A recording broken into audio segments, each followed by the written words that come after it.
그림 메아힌.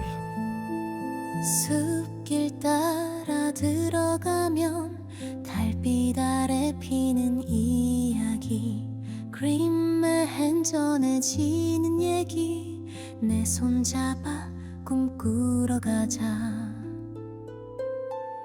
그림의 마법 같은 이야기, 별빛은 사랑의 꽃처럼 피어 용기와 희망 가슴을 채우네.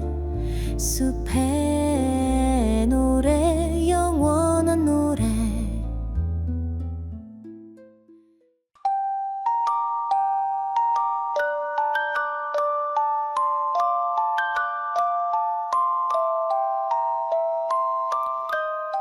아이들의 위험한 놀이.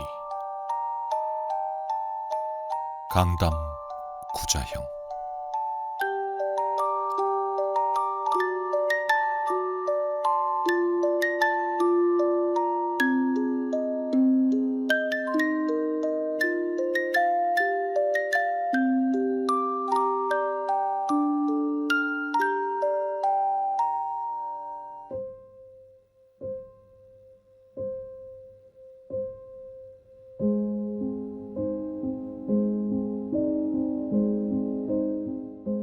웨스트 프리슬란트에 있는 프라네커라는 도시에 대여섯 살 된 어린 소년들과 소녀들이 함께 놀고 있었어. 아이들은 한 소년을 정해서 그가 정육점 주인이 되게 했고, 또 다른 소년은 돼지가 되기로 했고, 또 한 소녀에게는 요리사 역할을, 또 다른 소녀에게는 보조 요리사 역할을 맡겼지. 보조 요리사는 작은 그릇에 돼지의 피를 받아 소시지를 만들기로 했고,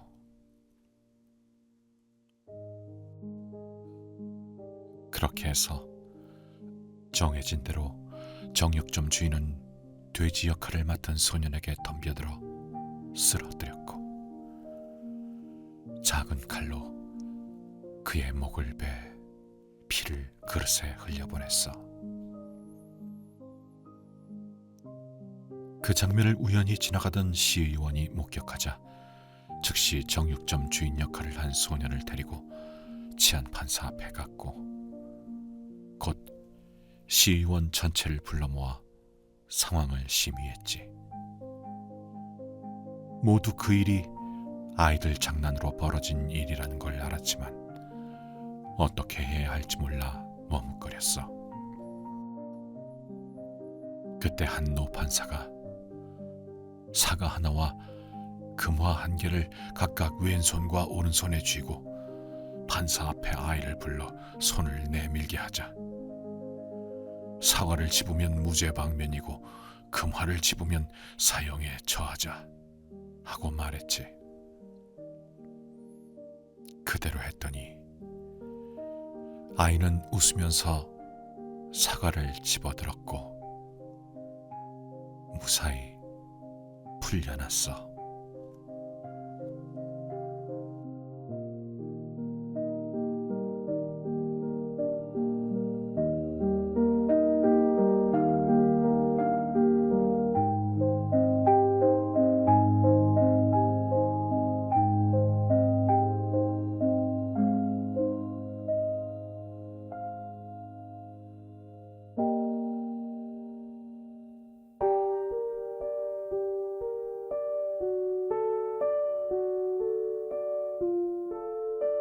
아이들의 위험한 놀이.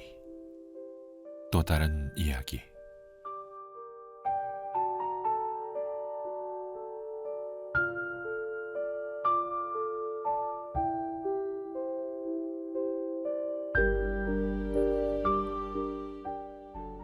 어느 집안 가장이 돼지를 한 마리 도살하는 걸 아이들이 보았어.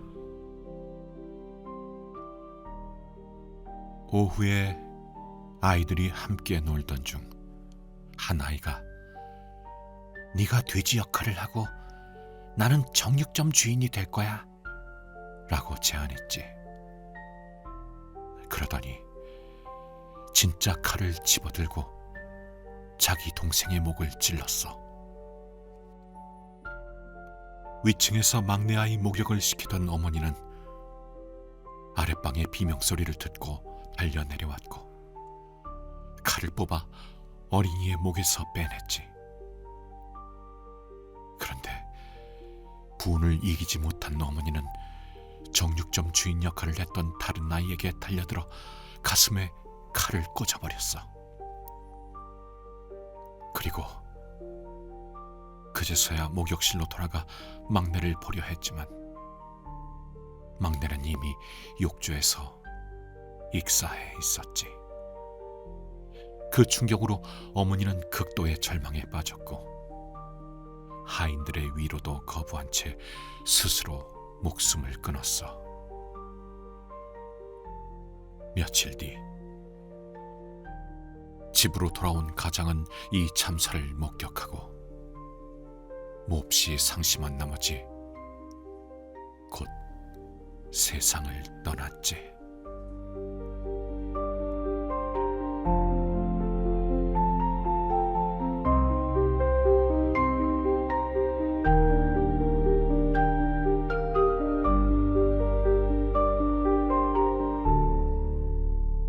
아이들의 위험한 놀이. 강담 구자형.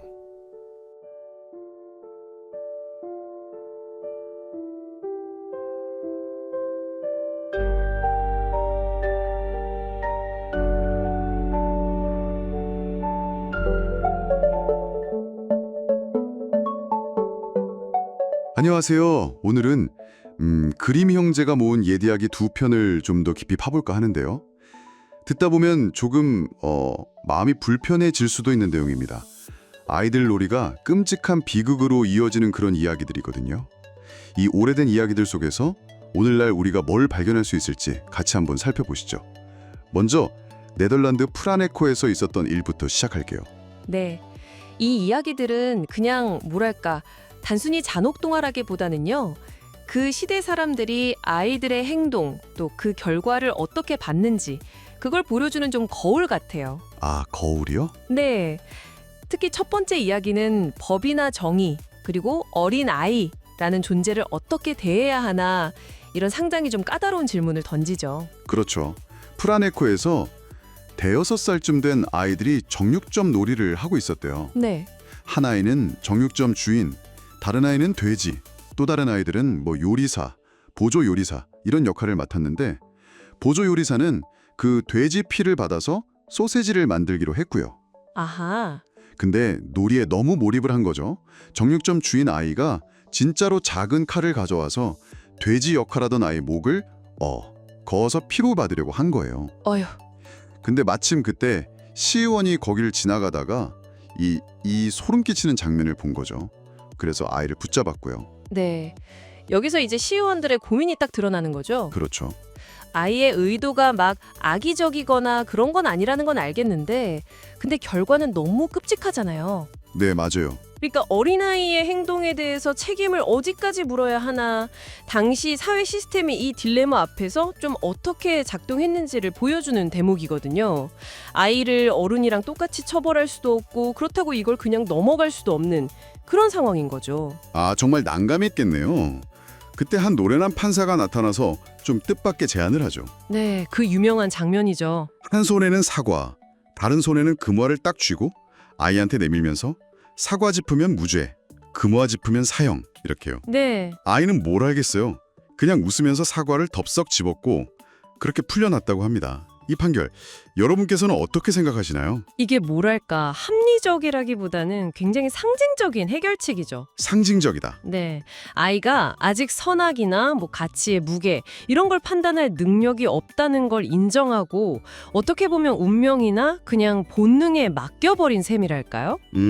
어쩌면 당시 사회가 아이들의 좀 이해할 수 없는 행동 앞에서 책임을 직접 묻기보다는 그 아이다움이라는 틀 안에서 문제를 아이들을 좀 봉합하려 했던 방식일 수도 있고요. 그럴 수도 있겠네요. 네, 정면으로 마주하기 좀 불편한 진실을 약간 회피한 걸로도 볼 수 있겠죠. 그 판사의 기지가 아이를 구하긴 했지만 뭐 모든 이야기가 이렇게 끝나는 건 아니잖아요. 그렇죠. 다음에 살펴볼 이야기는 훨씬 더 어둡고 또 비극적인 결말로 갑니다. 맞습니다. 두 번째 이야기는 아이들의 그 모방이라는 특성이 있잖아요. 이게 얼마나 직접적이고 또 위험할 수 있는지를 보여주는 사례 같아요. 이번에는 명확한 모델, 그러니까 어른들의 행동이 있었죠. 네, 이 집에서는 아이들이 아버지가 돼지를 잡는 모습을 직접 본 거예요. 그리고 바로 그날 오후에 아이들끼리 모여서 그 장면을 놀이로 재현하기 시작한 거죠. 한 아이가 형한테 네가 돼지 해, 내가 정육점 주인 할게 이러더니 진짜 칼을 가져와서 동생 목을 찌르고 만 겁니다. 첫 번째 이야기하고 결정적인 차이가 바로 이 직접적인 관찰과 모방인 거죠. 네, 아이들은 어른 행동을 뭐 맥락이나 이런 거 없이 그냥 절차처럼 따라할 수 있다는 거예요. 폭렬의 의미나 결과를 이해하기도 전에 그 행위 자체를 그냥 복제하는 거죠. 여기서 아이들의 관찰 그리고 그 내면화가 얼마나 좀 무섭게 작동할 수 있는지 드러나는 것 같아요. 그렇죠. 위층에서 막내를 목욕시키던 어머니가 비명 소리에 놀라서 막 뛰어내려온 거예요. 네. 아들 목에 꽂힌 칼을 발견하고 그걸 뽑아낸 순간 어머니가 그냥 이성을 잃어버린 거죠. 그 칼로 정육점 주인 역할을 했던 다른 아이의 가슴을 찔러버린 겁니다. 그리고 잠시 후에 정신을 차리고 아차, 목욕동에 남겨둔 막내가 생각나서 달려갔지만 아이는 이미 물에 빠져서 숨져 있었고요. 상상만 해도 너무 끔찍하네요. 이게 충격과 분노, 죄책감이 막 연쇄 폭발처럼 이어지면서 비극을 걷잡을 수 없이 키우는 과정이죠. 연쇄 폭발. 네, 아이의 모방놀이에서 시작된 사건에 어른의 격한 감정, 또 폭력적인 대응이 더해지면서 그냥 완전한 파국으로 치닫는 거잖아요. 그 순간적인 감정이 모든 걸 파괴하는 연쇄 반응을 보여주는 어떻게 보면 좀 선뜻할 정도로 효과적인 이야기 구조예요. 결국 어머니는 스스로 목숨을 끊었고 며칠 뒤에 일터에서 돌아온 아버지가 이 모든 참상을 발견하고는 그 슬픔을 이기지 못하고 세상을 떠났다고 합니다. 한 가족 전체가 그냥 완전히 사라져버린 거죠. 네, 근데 사건의 전개나 결과는 정말 다르네요. 그렇죠. 하나는 사회 시스템, 그러니까 사법부가 어떻게든 개입해서 좀 기이하게나마 매듭지어지는데 다른 하나는 개인적인 감정의 폭발이 연쇄 비극을 낳으면서 완전한 파멸로 끝나고요. 네, 맞아요. 이 이야기들은 놀이와 현실의 경계가 좀 흐릿한 아이들의 세계, 그리고 어른들의 행동이 아이들한테 어떻게 좀 왜곡돼서 비칠 수 있는지 이걸 아주 극단적으로 보여주는 것 같아요. 그래서 단순한 옛날 이야기다 이렇게 치부하기보다는 아이들이 어른들의 세계를 어떻게 관찰하고 배우는지 또 그 과정에 잠재된 위험은 뭔지 이런 걸 좀 생각하게 만들죠. 여러분께서도 혹시 아이들의 놀이를 보실 때 그 안에 어떤 어른 세계의 모습이 이렇게 투영되어 있는지 생각해 보신 적 있으신가요? 네. 그림 형제의 이 이야기들은 들으면 들을수록 마음이 좀 복잡해지지만 분명히 중요한 질문들을 던지고 있는 것 같습니다. 아이들의 놀이와 모방, 또 그 안에 담긴 순수함과 위험성, 그리고 이걸 지켜보는 어른들의 책임에 대해서 다시금 생각하게 되네요. 그렇습니다. 이게 아주 오래된 이야기인데도 놀랍도록 좀 현대적인 질문을 담고 있는 것 같아요. 네. 여러분께서는 이 이야기들을 통해 놀이라는 행위가 아이들의 세상을 어떻게 만들고 또 어른들의 세상과 어떻게 연결된다고 보시는지요? 그 경계와 의미에 대해 한 번쯤 생각해 보시면 어떨까 하는 질문을 남기면서 오늘 이야기를 마무리하겠습니다.